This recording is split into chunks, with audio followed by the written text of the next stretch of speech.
Un chant qui fouette le son, selon Senghor. Le Ngoyane ou la chanson des braves. Des paroles, du rythme, pour revisiter l'histoire d'un héros, d'un terroir. Ça vous fait bouger, hein, ça vous fait montrer, n'est-ce pas, hein, certains sentiments vraiment qui font appel à la fierté d'appartenir, n'est-ce pas, à une certaine culture du Sénégal. À l'origine, on chantait le Ngoyane pour les rois. Vous l'entendez d'ailleurs dans la chanson Kër Ndari Kumba Touré. C'est donc une musique royale.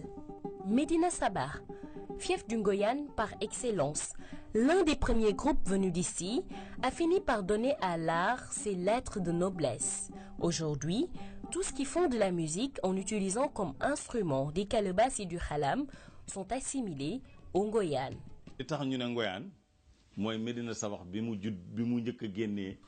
On parle de Ngoyane en référence au groupe Médina Sabakh qui a popularisé le rythme. Il ne s'appelle pas vraiment Ngoyane. Si tu joues juste du khalam, tu fais du khalam. Si on y ajoute des percussions et des chants, alors là, on fait du ndaga.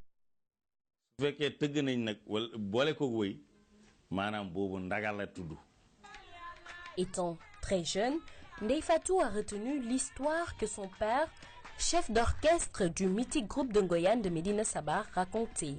Elle renseigne sur l'origine du mot.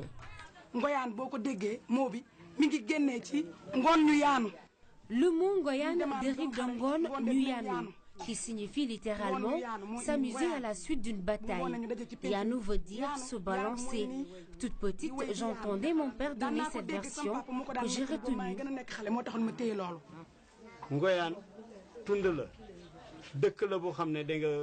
Ngoyane, c'est une localité où autrefois les anciens avaient pour habitude de se retrouver après une bataille.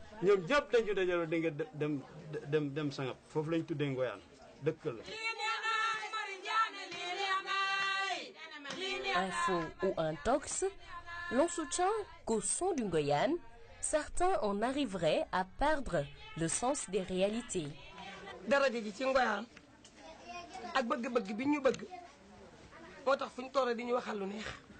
Notre réputation et l'amour que les gens vouent au Ngoyane fait que l'on cherche à dire du bien de nous.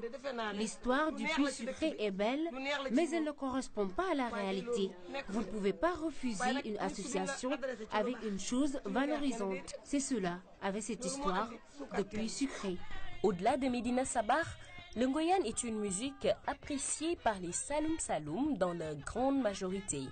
De Kaolack à Nioro, en passant par Kaffrine, les groupes de Ngoyane ne se comptent plus.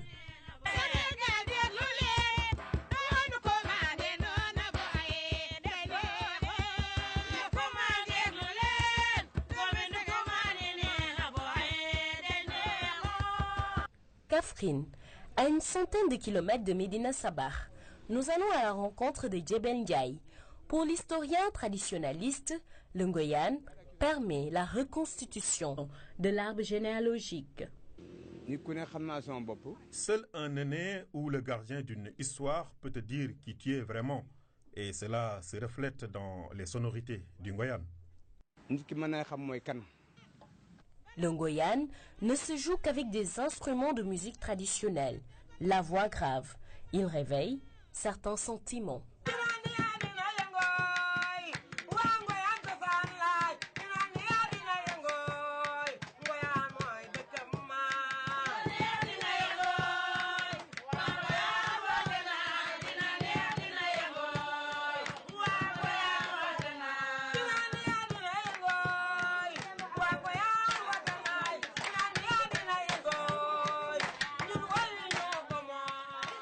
Ça vous donne des sentiments de nostalgie si vous êtes hors du pays.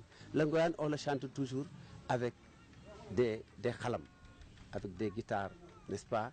Et cela vous secoue, comme dit Senghor. Le Ngoyane est un patrimoine culturel du Sine Saloum à valoriser. Les anciens déplorent que les jeunes préfèrent d'autres sonorités musicales, mais le Ngoyane survit toujours à la modernité. Cette musique traditionnelle est encore appréciée de nos jours et les concerts de Ngoyane font très souvent le plein, notamment à Dakar.